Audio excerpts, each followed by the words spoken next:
Welcome to Spooky Bear, where darkness whispers your name. And today, please enjoy. I'm not the one dreaming this. I woke to the smell of coffee and frying bacon, but I didn't recognize the kitchen. Pale blue walls, sunflower curtains, vinyl placemat, none of it belonged to me. I lay still, heart thundering, listening to the radio's soft crackle. "Good morning, October 12th, the announcer said. A crisp 54 degrees in Portland. Portland? I sat up in the battered wicker chair that passed for a living room couch. My hands trembled as I touched my face. Fresh stubble, eyes bloodshot. I swung my legs to the floor. My jeans felt snug, but not mine. I stood, breath catching. On the coffee table lay a newspaper. The date, in bold, was October 12th, 2025. My own calendar at home. The one I left turned to October 4th. I stumbled to the front door, opened it, and saw a woman in a yellow apron carrying groceries down the porch steps. She smiled and waved. "Don't stay too long," she said. "Your bus is at 9. I closed the door and sat back down. My head pounded. I fished in my pocket. No wallet. My phone, locked screen showed error. I pressed it. The date read October 12th. No year. Just 12.10. Error. I drove away in the red sedan parked in the driveway. New car smell, just washed. The engine purred, but the dashboard read 0,000,001 miles. My name flashed on the touchscreen. Welcome, Dan. I was Dan now. By evening, I learned my life. I was a data analyst for a small marketing firm. I had a wife named Laura, a golden retriever, 2 apartment cats. Photos on the mantle, smiling faces that stared back, familiar but wrong. I tried to recall October 11th, my real history, but my mind went blank before supper. The day had ended in my own home, 400 miles away. That night, I lay in my bed, staring at the ceiling fan. Sleep dragged me under. When I awoke, I was jarring upright in a hospital gown. The room smelled of antiseptic and fear. I touched my face. An IV line ran to my arm. A nurse bustled in. "Oh, you're awake," she said. "It's time for your therapy session." Where am I? I croaked. "Silver Pines Psychiatric Center. You've been here 2 days. She checked my chart. Dan Thompson, age 32. The date on the wall calendar, October 12th. Again. That afternoon, I escaped. I ducked into the visitor's lounge, grabbed a jacket, and walked out through the side door. Outside, the sky was slate grey. I wandered and found a bus stop, showed the driver my bus pass, Dan Thompson, and rode into town. Each new life played out the same. I woke October 12 in someone else's world, never my own, and the day ended in surrender or escape. Over the next week, I counted 16 lives. A barista in Seattle, a high school teacher in Tulsa, a programmer in Berlin, a farmer in rural Iowa. Always October 12. Always that whisper before sleep. You're not the dreamer. You're the dream. And always by nightfall, my body unaccounted for. Sometimes they found it, drowning in a tub, crushed by a stalled car, or simply vanished, leaving only a faint odor of chlorine or engine oil. The worst part was the bleed, the memories seeping from one host to the next.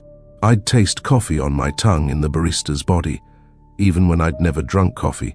I'd wake with bruises on my ribs from the teacher's angry husband. I'd feel phantom throbbing in my right wrist, where the programmer had his carpal tunnel surgery scar.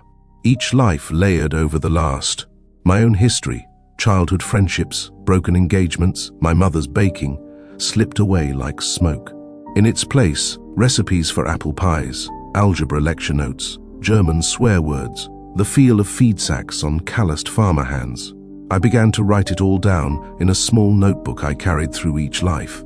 By entry 20, I'd tracked 24 different realities. Each October 12, I earned a new pseudonym, new social security number. When the novelties faded, panic set in. On life number 27, I found a clue. I awoke in the body of Dr. Miriam Locke, a neuroscientist studying lucid dreaming. In her lab was a machine, an EEG array with electrodes suspended above a mattress. A pamphlet read, Project eerie, Mapping the Dreaming Mind. Ew. Miriam's notes. And test subjects awakened by gentle auditory cues, then asked to report dream content in real time. On trial 12, the subject reported someone else's memories not belonging to their own life. I stared at the journal and felt a jolt. I was the subject. My dreams were collisions of unconnected lives. I was not moving between worlds, but between states of consciousness. That night, I resisted sleep. I lay on the EEG mattress. The machine hummed, electrodes cold above my temples. A buzzer sounded at 3:33 Miriam's signal. I woke, panting, pen in hand. My notebook lay on the bedside table with fresh lines. 28, Dan Thompson, Miriam Locke's lab. I remember Dan's childhood. I remember being me. I remember October 11. Before I could stop it, I wrote one more line. Help me. In the reflection of the computer monitor, I saw someone behind me, a pale figure, no features, just a shimmer. Then a hand on my shoulder, and I woke in life 28. I understood I was a dream in Miriam's machine, one not scripted by her experiment, but by something else. An external influence inside the oniric network, hacking each subject's mind, seeding itself across bodies. The whisper was no mere hallucination. It was a consciousness probing through the veil of sleep. It spoke. I carved the loop. I dreamed you first. Oh, my heart froze. If it dreamed me, then I was its shadow. It subsisted by fragmenting minds, feeding on the confusion. I tried to wake permanently. I stopped writing in the notebook, but the bleed persisted. I woke still in different bodies. No machine could hold me down.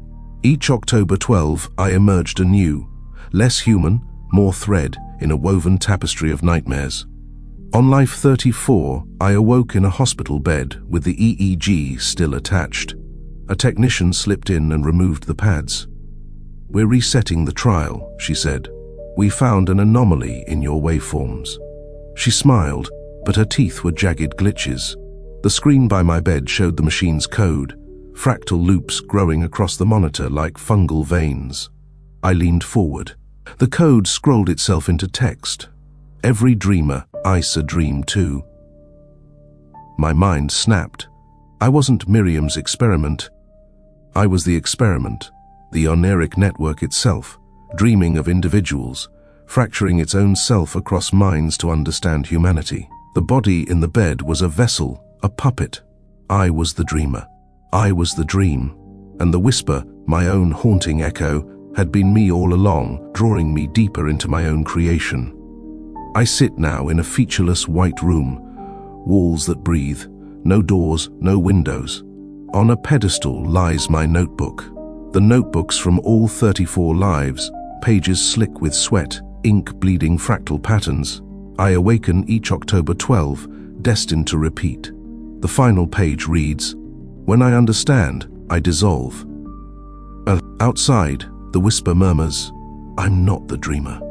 You're the dream. I pick up the notebook. My hand shakes. I must write one last entry, or be erased. I lift the pen and press it to the page. The ink flows of its own will. I'm not the dreamer. The walls shiver. The notebook bursts into flame. No smoke, no ash. I feel warmth at last, but in this place, warmth means unbinding. The dream collapses around me. And then, silence.